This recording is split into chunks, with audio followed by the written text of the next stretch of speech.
ഈ വീഡിയോയിൽ വളരെ ക്വിക്കായിട്ടുള്ള അപ്ഡേറ്റ് ആണ്. മിഡിൽ ഈസ്റ്റിൽ ഇസ്രായേൽ അറാഖ് എന്ന് പറഞ്ഞ സ്ഥലത്ത് ന്യൂക്ലിയർ പ്രോജക്റ്റ് അത് ഇന്നലെ നേരം വെളുക്കുമ്പം, അതായത് ഇന്ന് പുലർച്ചെ രാവിലെ തന്നെ അറ്റാക്ക് ചെയ്തിട്ടുണ്ട്. ആ നടത്തിയ അറ്റാക്കിൽ പൂർണ്ണമായിട്ടും തകർന്നു എന്ന് അവകാശപ്പെടുന്നില്ല ഇസ്രായേൽ. പക്ഷേ അതിൽ നിർണായകമായിട്ടുള്ള ചില സ്പോട്ടുകളാണ് അറ്റാക്ക് ചെയ്തത്.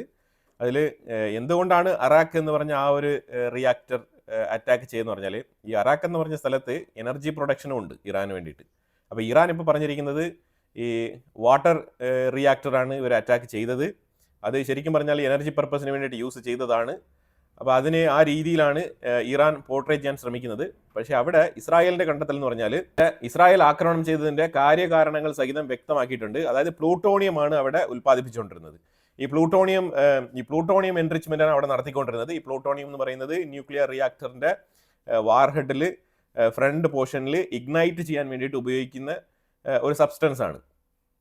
അതാണ് ഈ പ്ലൂട്ടോണിയം. പ്ലൂട്ടോണിയം വളരെ വളരെ ഇമ്പോർട്ടൻ്റ് ആണ് ഈ ന്യൂക്ലിയർ വാർഹെഡ് ഉൽപ്പാദിപ്പിക്കാൻ വേണ്ടിയിട്ട്. ആ ന്യൂക്ലിയർ വെപ്പൺ മാനുഫാക്ചറിങ്ങിൽ പ്ലൂട്ടോണിയത്തിന് വളരെ ഇമ്പോർട്ടൻ്റ് ആയിട്ടുള്ള റോളുണ്ട്. അപ്പോൾ അതിൻ്റെ പ്രോസസ്സിങ് നടക്കുന്ന ആ ഒരു പ്ലാന്റ് ആണ് ഇസ്രായേൽ ഇന്നലെ അറ്റാക്ക് ചെയ്തത്. ഇതിലുപരിയായിട്ട് ഇറാന്റെ ഉള്ളിൽ തകൃതിയായിട്ട് പല സ്ഥലങ്ങളിലും ആക്രമണം നടന്നിട്ടുണ്ട്. നെറ്റാൻസ് എന്ന് പറഞ്ഞ സ്ഥലത്തും ഇന്നലെ ആക്രമണം നടത്തിയിട്ടുണ്ട്.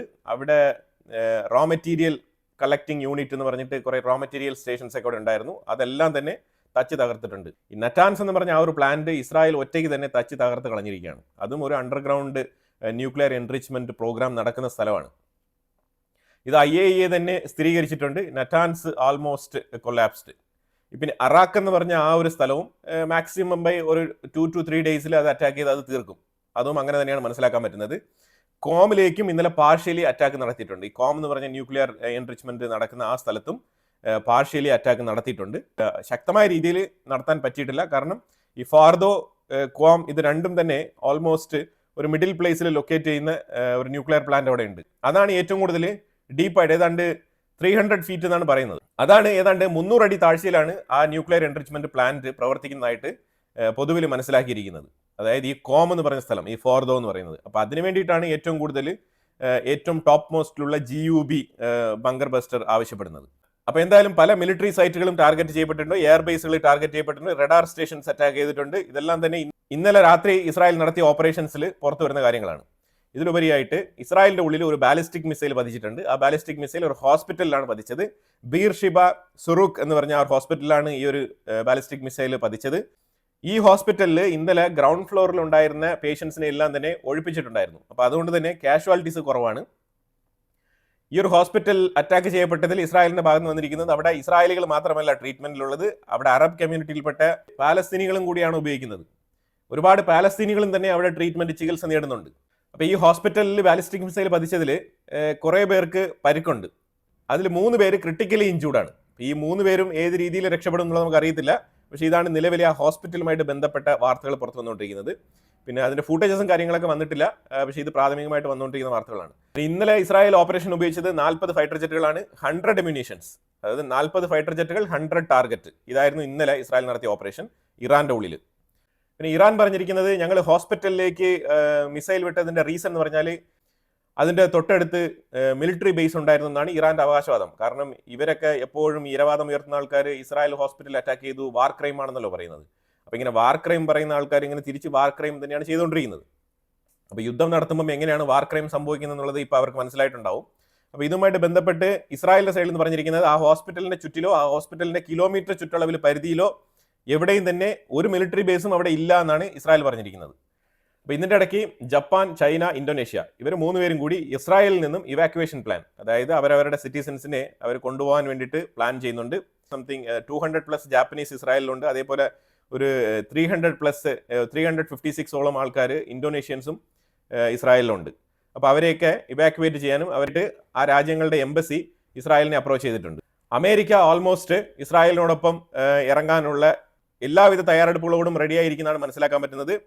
പിന്നെ ഇറാന്റെ ഉള്ളിൽ നടക്കുന്ന എല്ലാ സൈബർ അറ്റാക്കുകൾക്കും ഇസ്രായേലാണ് കാരണമെന്നാണ് ഇറാൻ പറഞ്ഞു വെക്കുന്നത്. അതായത് അവർ തന്നെയാണ് ഇന്റർനെറ്റൊക്കെ കട്ട് ഓഫ് ചെയ്ത് വെച്ചിരിക്കുന്നത്. എന്നിട്ട് ബ്ലെയിം ഇടുന്നത് അതായത് ജനങ്ങളുടെ മേളിൽ ബോധ്യപ്പെടുത്താൻ വേണ്ടിയിട്ട്, ജനങ്ങൾക്ക്, ഇറാനിയൻ ജനങ്ങൾക്ക് ഇസ്രായേലാണ് ഇതൊക്കെ ചെയ്യുന്നത് എന്ന് വരുത്തി തീർക്കാൻ വേണ്ടിയിട്ടാണ് അവർ ഈ രീതിയിലുള്ള ടാക്ടിക്സ് ഒക്കെ ഉപയോഗിക്കുന്നതായിട്ട് മനസ്സിലാക്കാൻ പറ്റുന്നത്. അപ്പോൾ ഇറാൻ പറഞ്ഞിരിക്കുന്നത് ഇന്റർനെറ്റും കാര്യങ്ങളൊക്കെ ഇറാൻ തന്നെയാണ് സെക്യൂരിറ്റി റീസൺസിന് വേണ്ടിയിട്ട് കട്ടാക്കി വെച്ചിരിക്കുന്നതായിട്ട് പൊതുവിൽ മനസ്സിലാക്കാൻ പറ്റുന്നത്.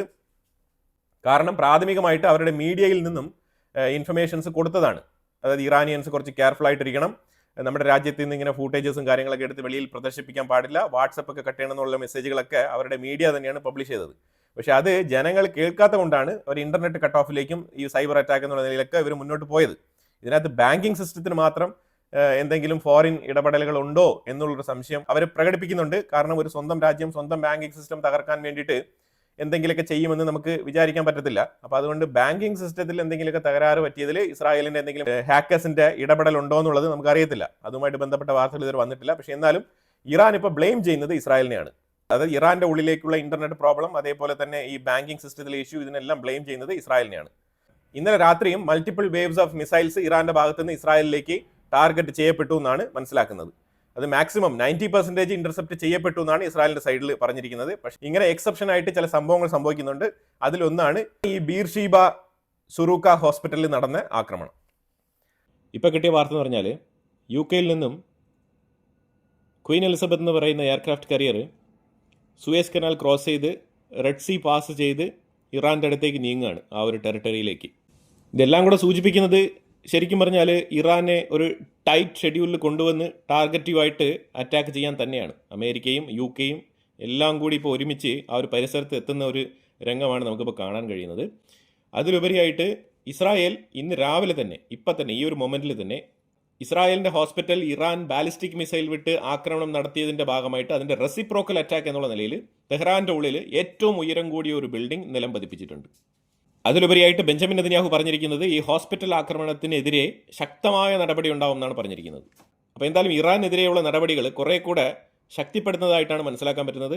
തീർച്ചയായിട്ടും അമേരിക്കയും UK കൂടെ ചേർന്ന് ഇസ്രായേലിനൊപ്പം നിന്ന് ഇറാന് വേണ്ട രീതിയിലുള്ള മറുപടികൾ കൊടുക്കാനുള്ള തയ്യാറെടുപ്പിലാണ് കാര്യങ്ങളുടെ പോക്ക്. ഇറാൻ്റെ ഉള്ളിൽ ആയത്തുള്ള ഖമനയുടെ വളരെ ക്ലോസ് സർക്കിളിലുള്ള ടീം തന്നെ പറയുന്നുണ്ട്, അതായത് നമ്മളുടെ പോക്ക് ശരിയല്ല, നമ്മളൊരു നെഗോസിയേഷനിൽ എത്തണം എന്നുള്ള രീതിയിലൊക്കെ പറയുന്നുണ്ട്. പക്ഷേ ആയത്തുള്ള ഖമനയി ഇതുമായിട്ട് ബന്ധപ്പെട്ട് പൊരുത്തപ്പെടുന്നില്ല. ആയത്തുള്ള ഖമനയുടെ ഈ തീരുമാനങ്ങൾ ഇറാനും ഇസ്രായേലും തമ്മിലുള്ള സംഘർഷം കൂടുതൽ ശക്തിപ്പെടാനാണ് സഹായകരമാകുന്നതായിട്ട് മനസ്സിലാക്കാൻ പറ്റുന്നത്. വീണ്ടും കൂടുതൽ വിഷയങ്ങൾ കിട്ടുന്ന മുറയ്ക്ക് അടുത്ത വീഡിയോ ആയിട്ട് വരാം. ഇത് നമ്മുടെ ഒരു മെയിൻ ചാനലാണ്. നമുക്കൊരു സെക്കൻഡറി ചാനൽ നമ്മൾ ഓപ്പൺ ആക്കിയിട്ടുണ്ട്. ഇൻസൈറ്റ്സ് ഗ്ലോബൽ എന്നാണ് അതിൻ്റെ പേര്. അതിൻ്റെ ലിങ്ക് ഞാൻ ഫസ്റ്റ് കമൻറ്റിൽ പിൻ ചെയ്യാം. കാരണം നമുക്കൊരു സബ്സ്റ്റിറ്റ്യൂട്ട് ചാനൽ വേണം എന്നുള്ളത് വളരെ അനിവാര്യമാണ്. കാരണം ഇന്നത്തെ സൈബർ ലോകം നിങ്ങൾക്ക് അറിയാമല്ലോ, എന്തെങ്കിലുമൊക്കെ ഒന്ന് സംഭവിച്ചു കഴിഞ്ഞാൽ നമുക്കൊരു റിക്കവറി ഓപ്ഷൻ വേണം എന്നുള്ള രീതിയിലാണ് ഒരു സെക്കൻഡറി ചാനലായിട്ട് അത് റൺ ചെയ്യുന്നത്. എല്ലാ ദിവസവും 2 ചാനലുകളിലും നമ്മൾ വീഡിയോ ഇടും. അപ്പോൾ അതുകൊണ്ട് നിങ്ങൾ 2 ചാനലും സബ്സ്ക്രൈബ് ചെയ്ത് വെക്കുക. ഫസ്റ്റ് കമൻറ്റിൽ ഞാൻ ലിങ്ക് പിൻ ചെയ്തിട്ടുണ്ട്. ഇപ്പോഴത്തെ അഭിപ്രായങ്ങൾ കമൻറ്റ് ബോക്സിൽ രേഖപ്പെടുത്തുക. കൂടുതൽ വിഷയങ്ങളുമായിട്ട് അടുത്ത വീഡിയോയിൽ വരാം. Thank you so much.